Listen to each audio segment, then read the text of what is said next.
آج پنجاب، سندھ اور اسلام آباد سے سینٹ کی 19 نشستوں کے لیے پولنگ ہوئی۔ خیبر پختونخوا میں مخصوص نشستوں پر جیتنے والے امیدواروں کی حلف برداری نہ ہونے کی وجہ سے پولنگ ملتوی کر دی گئی تھی، اسی لیے کے پی میں 11 نشستوں پر سینٹ کے انتخابات نہ ہو سکے۔ اس سلسلے میں کے پی کی اپوزیشن نے اسپیکر اور ڈپٹی اسپیکر کے خلاف توہین عدالت کی کارروائی کے لیے عدالت جانے کا اعلان کیا ہے، جبکہ کے پی کی حکومت مخصوص نشستوں کے حصول کے لیے قانونی جنگ کو سپریم کورٹ لے کر جا چکی ہے۔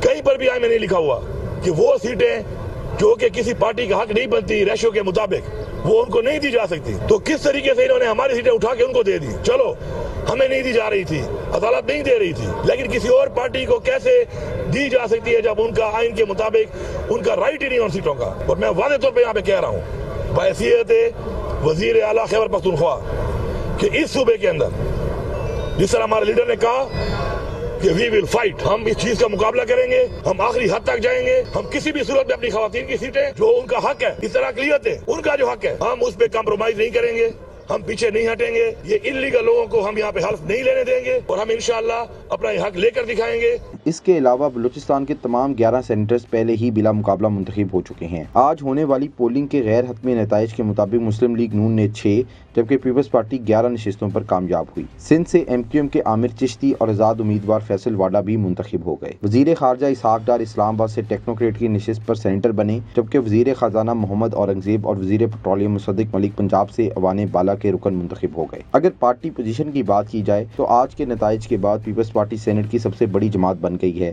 جس کے پاس 24 نشستیں موجود ہیں۔ آج کے انتخابات کے بعد سینٹ کی 96 میں سے 85 نشستوں پر انتخابات مکمل ہو گئے ہیں، جبکہ کے پی کی 11 نشستیں تاحال خالی ہیں۔ کے پی میں سینٹ انتخابات کب تک ہو سکیں گے اور کیا 85 ارکان پر مشتمل سینٹ چیئرمین اور ڈپٹی چیئرمین کا انتخاب کر سکے گا؟ السلام علیکم، میں ہوں منیزہ جہانگیر اور آپ دیکھ رہے ہیں پروگرام سپاٹ لائٹ۔ تو ناظرین، آج کا بڑا سوال یہ ہے کہ خیبر پختونخوا میں جو انتخابات ہیں سینٹ کے حوالے سے وہ کب ہو سکیں گے، اور یہ جو 85 ارکان پر مشتمل سینٹ ہے، اس کا سینٹ چیئرمین اور ڈیپٹی سینٹ چیئرمین کا جو انتخابات ہیں اب وہ کیسے ہو سکیں گے؟ یہ ایک بہت بڑا سوال ہے۔ ہم نے دعوت دی ہے شیلا رضا صاحبہ کو، جو سابق ڈپٹی اسپیکر رہ چکی ہیں سندھ اسمبلی کی اور رکن قومی اسمبلی ہیں، معاملات کو بڑی اچھی طریقے سے جانتی ہیں، پاکستان پیپلز پارٹی کی ریپرزنٹیشن کر رہی ہیں۔ آپ کا بہت شکریہ، آپ نے ہمیں جوائن کیا۔ سلمان اکرم راجہ صاحب سینئر قانون دان ہیں، یہ بھی عدالتی معاملات اور قانونی معاملات کو اچھے طریقے سے جانتے ہیں، رہنما ہے پاکستان تحریک انصاف کے، آپ کا بھی بہت بہت شکریہ۔ اور جلد ہی ہمیں سینیٹر پاکستان مسلم لیگ نون کے عفنان اللہ صاحب بھی جوائن کریں گے، اس وقت سینٹ کے اندر ہیں اور جو سینٹ کے معاملات ہیں ان کو دیکھ رہے ہیں۔ تو سب سے پہلے شیلا رضا صاحبہ، لیڈیز فرسٹ، آپ سے شروع کرتی ہوں، اور چونکہ آپ ڈیپیوٹی اسپیکر رہ چکی ہیں سندھ اسمبلی کی، 2 ٹینیورز تک آپ رہی ہیں، مجھے بتائیے کہ اب یہ جو سینٹ کی شکل آئی ہے اور اس کے اندر مکمل سینیٹرز نہیں آئے، یہ اب کیسے کریں گے انتخابات سینٹ چیئرمین کا، ڈیپیوٹی چیئرمین سینٹ کا؟ یہ لیگلی پاسبل ہوگا؟ جی بالکل، جیسے وزیر اعظم صاحب کا ہوا اور صدر صاحب کا ہوا، اسپیکر ڈپٹی اسپیکر کا ہوا، تو یہ بھی اسی طرح ہی ہوگا اور بات کو آگے بڑھنا ہوگا۔ تو آپ سمجھتی ہیں کہ نامکمل سینٹ کے ساتھ ہم انتخابات ڈیپیوٹی چیئرمین سینٹ اور سینٹ چیئرمین کا ہو جائے گا؟ اس کے اندر کوئی قانونی چیلنجز نہیں سامنے ہوں گے؟ نہیں، میرے خیال میں تو نہیں ہوں گے، کیونکہ میجورٹی ہے، اور اگر ایک الیکشن کمیشن نے یہ ڈیسائیڈ کیا تو اس میں کوئی فرق نہیں پڑے گا۔ سلمان اکرم راجہ صاحب، چونکہ آپ قانونی معاملات کو دیکھتے ہیں، آپ کی کیا انڈرسٹینڈنگ ہے کہ کیا اگر سینٹ کا کورم پورا نہ ہو یا کہ ایک الیکٹریٹ کالج پورا نہ ہو تو کیا سینٹ چیئرمین اور ڈپٹی سینٹ چیئرمین کا انتخابات ہو سکتے ہیں؟ دیکھیں، یہاں معاملہ صرف یہ نہیں ہے کہ کچھ ارکان جو ہیں سینٹ کے وہ منتخب نہیں ہوئے، ایک صوبے کو سینٹ میں نمائندگی اس وقت حاصل نہیں ہے، کیونکہ خیبر پختونخوا سے سینیٹر جو ہیں وہ منتخب نہیں ہو سکے۔ اس لیے یہ میں سمجھتا ہوں ایک مشکل سوال ہے، پہلے کبھی ایسی صورت ہماری تاریخ میں پیدا نہیں ہوئی۔ یہ معاملہ عدالت میں جائے گا، لیکن شاید یہ جلدی اس کا کوئی حل ہو جائے، کیونکہ جو پشاور ہائی کورٹ کا فیصلہ تھا یا اس سے پہلے جو الیکشن کمیشن کا فیصلہ تھا، جن کے تحت جو یہ خواتین کی اور اقلیتوں کی نشستیں ہیں وہ پی ٹی آئی کو یا سنی اتحاد کونسل کے اراکین کو نہیں دی گئیں، وہ تمام کی تمام سیٹیں جو ہیں دیگر جماعتوں کو دے دی گئیں۔ یہاں 86 سیٹیں تھی سنی اتحاد کونسل کی یا پی ٹی آئی کی، اور اس کے